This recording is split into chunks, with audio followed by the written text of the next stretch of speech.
C'était une forêt d'empalés, près de 24 000 cadavres hommes, femmes et enfants. Des pieux enfoncés dans leur corps. C'était un massacre au-delà de l'imagination. Fou, absolument. Mais ce n'était pas seulement de la cruauté, c'était une arme, une stratégie terrifiante, le spectre de la peur. Salut, je suis Josh. Dans cet épisode de The Infographics Show, nous dévoilons les actes horribles de Vlad l'Empaleur envers ses ennemis. En 1456, l'époque était marquée par des bouleversements et des changements de pouvoir. Les loyautés changeaient au gré du vent, et pour Vlad III, c'était l'heure de la vengeance. Le deuxième fils de Vlad Dracur, autrefois souverain de la Valachie, une région de la Roumanie actuelle, était revenu en Valachie pour reprendre la place de sa famille en tant que dirigeant. Son père avait été assassiné, son frère aîné enterré vivant, il avait donc enduré trahison sur trahison. Ainsi, lorsqu'il atteignit le sommet, Vlad III comprenait déjà la nature de son pouvoir. Il savait mieux que la plupart ce que la cruauté pouvait accomplir. Il voyait la trahison partout, chez les nobles, à la cour, dans les allégeances changeantes qui avaient détruit sa famille. La miséricorde était une faiblesse. La miséricorde vous faisait tuer. Il n'y avait qu'une seule façon de régner, la peur. Et nulle part la réputation terrifiante de Vlad n'était plus évidente que dans la capitale Tergovista. Alors, comment la peur façonne-t-elle un souverain ? Une légende raconte que les hommes de Vlad ont placé une précieuse coupe en or à la fontaine locale. Tout le monde pouvait l'utiliser. Tout le monde devait l'utiliser. Les paysans, les marchands, les femmes et les enfants. Et pourtant, personne n'osait la voler. Elle restait là, à la fontaine, jusqu'au jour de la mort de Vlad. Si elle avait été déplacée, les rues de la ville auraient été bordées de têtes empalées. Vlad prenait plaisir à la violence. C'était tout ce qu'il comprenait vraiment. Il riait en voyant les pieds de ses prisonniers écorchés, la chair arrachée et recouverte de sel brûlant. Il prenait plaisir à voir ses ennemis hurler de douleur. C'était le même homme à qui l'une de ses concubines avait menti. Elle avait essayé de gagner ses faveurs en lui disant qu'elle était enceinte de son enfant. Il ne la crut pas. Après avoir prouvé qu'il avait raison avec un couteau, il dit à son peuple « Que le monde voie où je suis passé ». C'était un homme maléfique. Son esprit était paranoïaque, mais il avait de bonnes raisons de se méfier. Autour de lui, des principautés achetèrent leur sécurité aux Ottomans. Des lâches, pensa Vlad, tous payant un tribut en or, en grains, et parfois même avec leurs propres enfants. Alors il choisit une autre voie. La Valachie ne paierait pas, déclara Vlad à son peuple. 300 000 d'entre eux. Ils n'auraient aucun maître étranger. Il les protégerait des hordes musulmanes. Il gouvernait avec un ordre parfait, mais un ordre forgé dans la violence. Lorsqu'il promettait que personne dans son royaume ne mourrait de faim, il le pensait vraiment. Mais il s'agissait de Vlad. Ses politiques avaient toujours un prix. Mendiants, estropiés, vagabonds, tous furent conviés à un grand banquet. Dans la rue, on murmurait « Était-ce possible ?» Vlad, le miséricordieux Vlad, le doux et bienveillant, les plus pauvres et les plus opprimés du royaume, se rassemblèrent à son château. Ils remplirent leurs assiettes de viande et de poisson, leurs coupes débordant de vin, les mets les plus fins de toute la Valachie. Le ventre plein, ils chantèrent le nom de Vlad pour le célébrer. Il se leva de table et cria à la foule, certains maintenant étourdis par le vin, certains aveugles, d'autres amputés de membres. « Voulez-vous vivre sans souci ? Ne manquez de rien en ce monde. » « Oui, » répondirent-ils tous en chœur. Des larmes de bonheur coulaient sur leurs joues. « Personne ne sera pauvre dans mon royaume. » Des acclamations éclatèrent. Des pieds frappèrent le sol et les coupes furent levées pour trinquer. Et Vlad était un homme de parole. Les Ottomans, qui haïssaient et craignaient, savaient c'est bien mieux s'occuper de leurs pauvres. Ils géraient des soupes populaires, des refuges et des hôpitaux gratuits pour malades et infirmes. Ils ne pouvaient rivaliser, mais tint sa promesse. Les plus pauvres et affamés disparurent vite de son royaume. À la fin du banquet, la foule rassasiée louait encore sa générosité. Il se leva et sortit par les lourdes portes, que ses hommes barricadèrent derrière lui. Des flèches enflammées frappèrent les murs, la résine prit feu, le bois s'embrasa, et il n'y eut aucune échappatoire. Ils suffoquèrent dans la fumée ou périrent dans les flammes. Peut-être 200 d'entre eux, voire 600. Le chiffre exact n'est pas connu. Les chroniques ne s'attardent pas sur les nombres. Mais le fait demeure, Vlad a construit un four pour les plus nécessiteux de son royaume, et il affirmait que c'était pour le bien commun. Après tout, les gens qu'il qualifiait de fainéants, les sangsues criminels, avaient tous disparu. Il s'est occupé des désespérés sans dépenser plus que le prix d'un repas.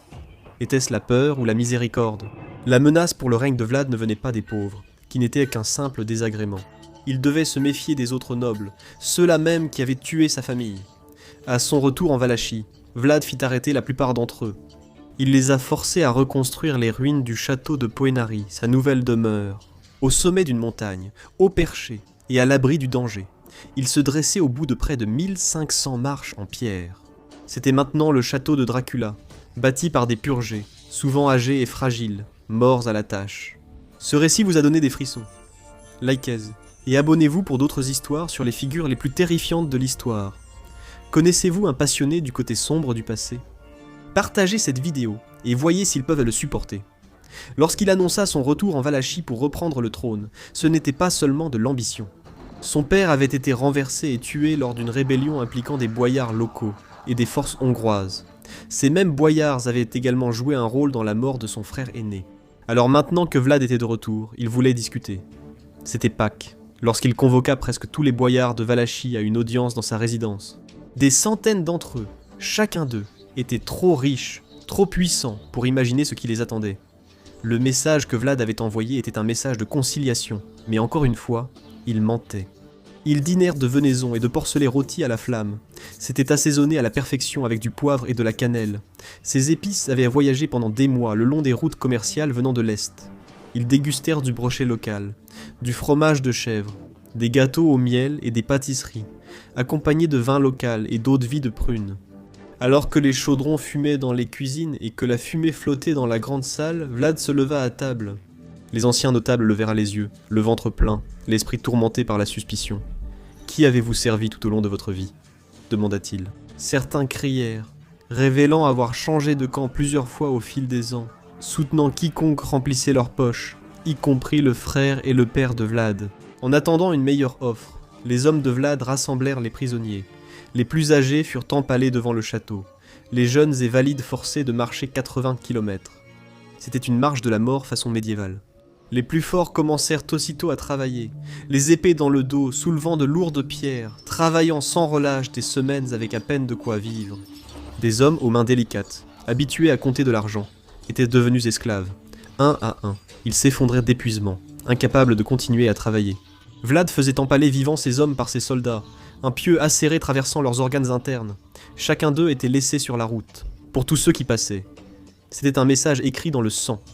Voilà ce qui arrive aux trompeurs, aux hommes déloyaux. Avec les anciens nobles éliminés, il lui fallait des hommes prêts à mourir pour lui. Pas de vieilles familles nobles, ni d'aristocrates propriétaires, seulement des hommes des champs prêts à tout sacrifier pour un chef noble. Vlad forma une armée de paysans, inspirant les futurs tyrans. Il regroupa des fermiers fidèles, des soldats, des hommes de main, des mercenaires et des étrangers. Certains étaient aguerris, d'autres bruts, mais tous dépendirent de lui, c'est ce qui comptait. Ces hommes, des milliers d'entre eux, devinrent ses instruments de pouvoir, et ils étaient d'excellents et loyaux serviteurs. Ils espionnaient pour lui, arrêtaient des gens et les punissaient avec acharnement. C'est alors que la justice en Valachie devint rapide et spectaculaire. Un voleur pouvait être écrasé sous une lourde roue de charrette, un traître écorché vif avec un couteau aiguisé, le corps empalé d'un rebelle exposé comme avertissement pour tous les autres. C'était la nouvelle base de pouvoir de Vlad, impitoyable, obéissante et incroyablement efficace.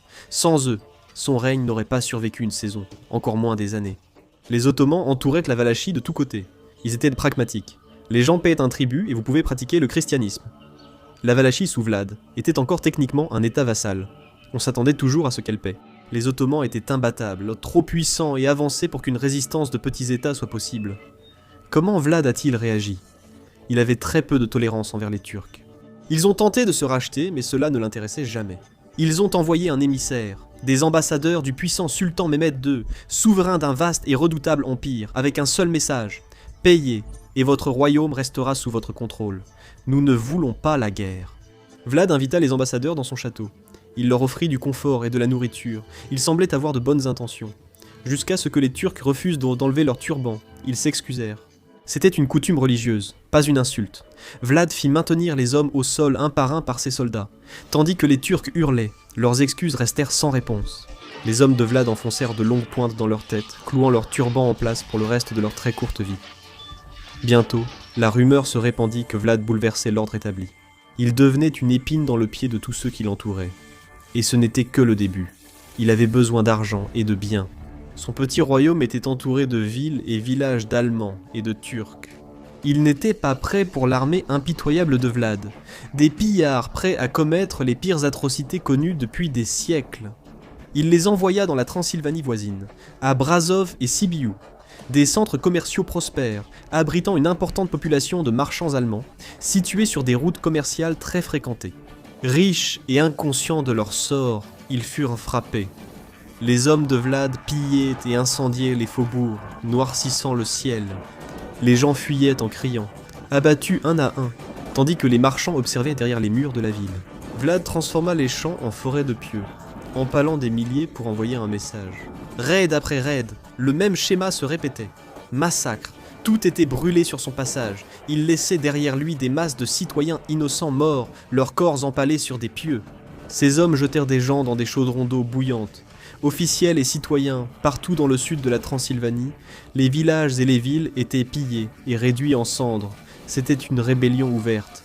Vlad menait des raids sur les territoires ottomans, des villes incapables de payer le tribut parce que Vlad n'avait rien laissé ni personne derrière lui. L'empaleur devait être arrêté. Partout en Europe, son nom circulait. Ses exploits rapportés dans les chroniques médiévales saxonnes, comme lorsqu'il entra dans une ville et rassembla 300 habitants. Il les a tous fait bouillir par groupes, les uns après les autres, jusqu'à ce que leur chair soit tendre. Ceux qu'il laissait en vie étaient forcés de manger la chair. Des mères mangeant leurs fils, des maris mangeant leurs femmes. Des histoires publiées dans ce qui était en fait une presse à sensation du Moyen-Âge. C'était un fou. Une accusation parfaitement illustrée par ce qui s'est passé en avril 1459, dans la ville transylvaine de Brasov, un endroit magnifique, entouré de montagnes.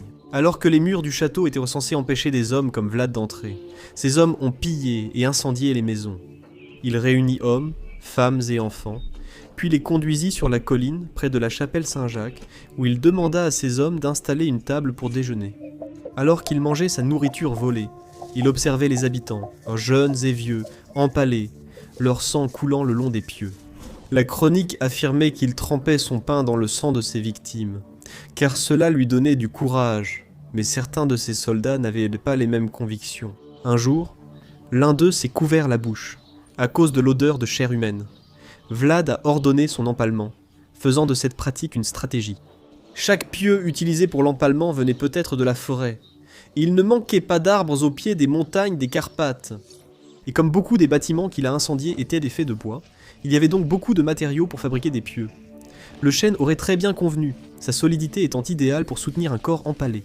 Et il y a eu des milliers d'empalements.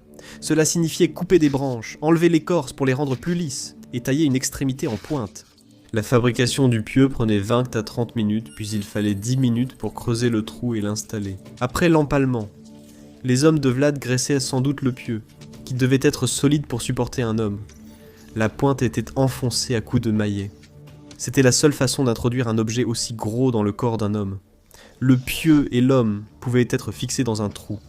Son poids le faisait sans doute glisser lentement sur le pieu.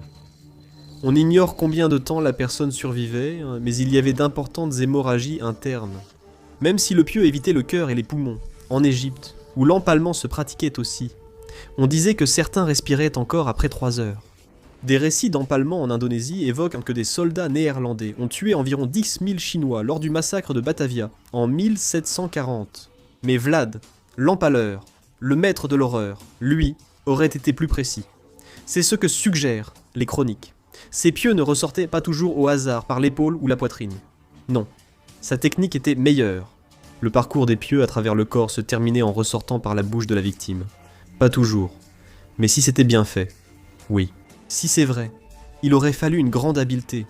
Ces hommes étaient des brutes, pas des chirurgiens, incapables de maîtriser les traumatismes internes ou d'éviter les os. Ils ne pouvaient pas connaître la trajectoire. Viser la bouche était la bonne méthode, sauf en pratique. En réalité, l'empalement aurait sûrement été bien plus chaotique que ce que disent les chroniques et aurait pris longtemps.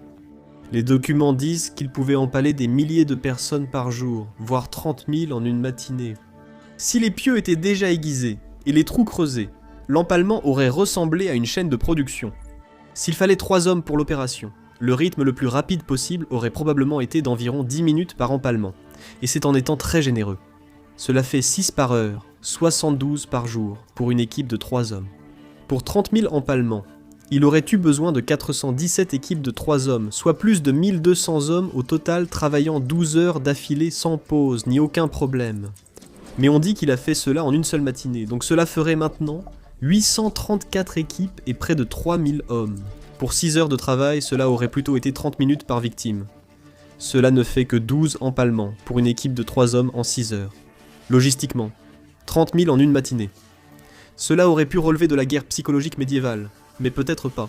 Le sultan Mehmed II s'inquiétait que de nombreuses personnes soient empalées sur ses terres. Non seulement Vlad refusait de payer la jizya, ou l'impôt sur les non-musulmans, mais il ne cessait pas non plus de tuer.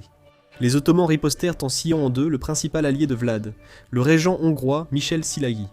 Cependant, certaines sources affirment qu'il s'agissait d'une décapitation. Les hommes de Mehmed traversèrent le Danube. Vlad en captura et empala certains, dont de jeunes garçons forcés à servir. À cette époque, il menait un nettoyage ethnique, tuant tous les musulmans rencontrés. Les Turcs répliquèrent en Valachie, en massacrant des chrétiens pendant leur offensive. Alors qu'ils étaient sur sa piste, il massacra le bétail et empoisonna les sources d'eau pour empêcher leur utilisation. C'était une guerre bactériologique médiévale, et cela allait devenir très laid. Vlad rassembla tous les malades qu'il put trouver, ceux atteints de lèpre, de tuberculose et de la peste. Chacun d'eux fut forcé de s'habiller à la mode turque, avec l'ordre de se mêler aux soldats ennemis. Vlad tuait désormais ses ennemis de l'intérieur. Les Ottomans avaient une force bien supérieure, plus de 150 000 hommes face à l'armée de Vlad d'environ 30 000 soldats. Les chiffres ne sont peut-être pas exacts, mais ces hommes n'étaient pas tous entraînés. Il a dû miser sur des tactiques sournoises, ce qui a fonctionné. En brûlant tout sur son passage, sa stratégie de terre brûlée affamerait et priverait d'abri ses poursuivants. Mais en juin 1462, Mehmed avait profondément avancé en Valachie. Il n'était plus qu'à une centaine de kilomètres de Targoviste. La victoire semblait proche. Puis, le 17 juin, à la faveur de l'obscurité, Vlad passa à l'action. Vers minuit, Vlad et sa cavalerie s'infiltrèrent dans le camp ottoman. Ils en avaient déjà étudié la disposition. Leur cible était la tente de Mehmed. L'alerte fut lancée, mais trop tard. Le chaos s'installa lorsque les hommes de Vlad envahirent le camp, massacrant des Turcs à moitié nus dans l'obscurité. Les cavaliers valaques fendèrent les parois de toile et les cordes, les chevaux prenèrent la fuite, les tentes s'effondraient sur elles-mêmes. Tandis que les hommes de Vlad mettèrent le feu à tout ce qu'ils voyaient, la fumée emplissait l'air. Il était presque impossible de distinguer qui était qui. Au milieu des cris, des hurlements et du bruit de la chair tailladée, les meilleurs hommes de Vlad pénétrèrent plus loin dans le camp. Où était le sultan ? Ils se frayèrent un chemin jusqu'au pavillon royal, mais dans la confusion, ils se trompèrent de tente. On ne sait pas exactement ce qui s'est passé, mais Mehmed était déjà parti, désormais entouré par ses gardes ottomans. L'effet de surprise était perdu. Avant l'aube, Vlad et ses hommes partirent à cheval. Leur meilleure chance de vaincre une force bien supérieure venait de disparaître. Le raid a montré que l'armée hétéroclite de Vlad, faite de paysans, meurtriers et voleurs, était capable d'accomplir la mission. Il venait de tuer environ 15 000 Turcs en une seule nuit. Les Ottomans n'étaient pas aussi intouchables que tout le monde le pensait. La nouvelle parvint même jusqu'au pape Pie II. On disait que Vlad l'Empaleur était une force de la nature. Après que ce pape eut ordonné une croisade contre l'islam, Vlad devint une étoile montante pour l'Église catholique, sauvant l'Europe de l'islam. Mais Mehmed n'avait pas abandonné. Il s'est regroupé et s'est à nouveau concentré sur Targoviste. Cette fois, il a atteint la ville. Les portes étaient tête ouvertes. La ville silencieuse. Aucun soldat ne s'opposait à lui. La seule chose qui l'a accueilli, c'était une puanteur. Une horrible odeur de corps en décomposition. Une forêt d'hommes empalés, longue d'environ 3 km et large d'1 kilomètre. C'était une guerre psychologique. Devant cette forêt de cadavres, Mehmed donna l'ordre de battre en retraite. Le spectre de la peur avait fonctionné. La tactique parfaite contre un adversaire bien plus puissant. La victoire fit parler d'elle dans toute l'Europe. L'homme incroyable mais impitoyable qu'ils appelaient Vlad Dracula, le fils du dragon, avait effrayé les Ottomans indomptables. Même les monstres ont des limites. Personne ne se réjouissait en Valachie. Les Ottomans avaient été ravagés de nombreuses villes et villages, massacrés ou capturés des milliers de personnes. Vlad avait perdu la confiance de son peuple. Il était allé trop loin. Le sultan avait peut-être fui, mais il avait un plan. Diviser pour mieux régner. Il fournit aux frères de Vlad une petite armée de Turcs avides de pouvoir. Le frère cadet, Radu III de Valachie, connu sous le nom de Radu le Beau, avait conclu un pacte. Il avait accepté de retrouver ce qui restait des élites boyards, et ensemble, ils mettraient fin au règne sanglant de Vlad. Radu accepta les conditions du sultan, et cette horrible guerre prendrait fin. Et tout comme son père et son frère, Vlad se retrouva maintenant opposé à la noblesse. Désormais, l'invasion ne venait plus de l'extérieur de ses frontières, mais de l'intérieur. Il n'eut d'autre choix que de fuir. Il partit vers le nord.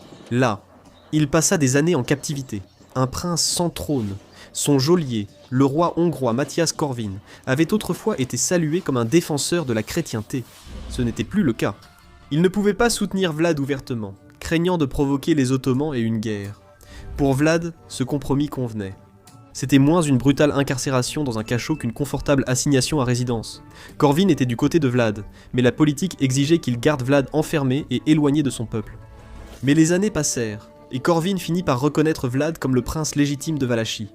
Vlad n'avait ni les hommes, ni les ressources pour une nouvelle attaque. Pour regagner son siège du pouvoir, il devait patienter, mais Vlad se battrait encore. Sous Corvin, il mena une guerre de terreur contre les forces ottomanes, une nouvelle vague de massacres de civils, d'empalements et de politique de la terre brûlée. Il mourut en combattant avec une armée d'environ 2000 soldats à la fin de 1476 ou au début de 1477. Son corps fut découpé en morceaux, sa tête envoyée à son ennemi de longue date, le sultan Mehmed, puis conservé et exposé bien en vue à Constantinople pour que tout le monde puisse la voir. Il n'était plus, mais la légende perdurait. Vlad l'Empaleur, Dracula, l'homme qui avait accompli l'impossible. Un tacticien de la terreur du Moyen-Âge, Vlad l'Empaleur faisait regretter à ses ennemis d'être né. Mais il n'était pas le seul souverain à régner avec brutalité. Découvrez aussi les reines les plus brutales de l'histoire, ou cliquez ici pour une autre histoire terrifiante.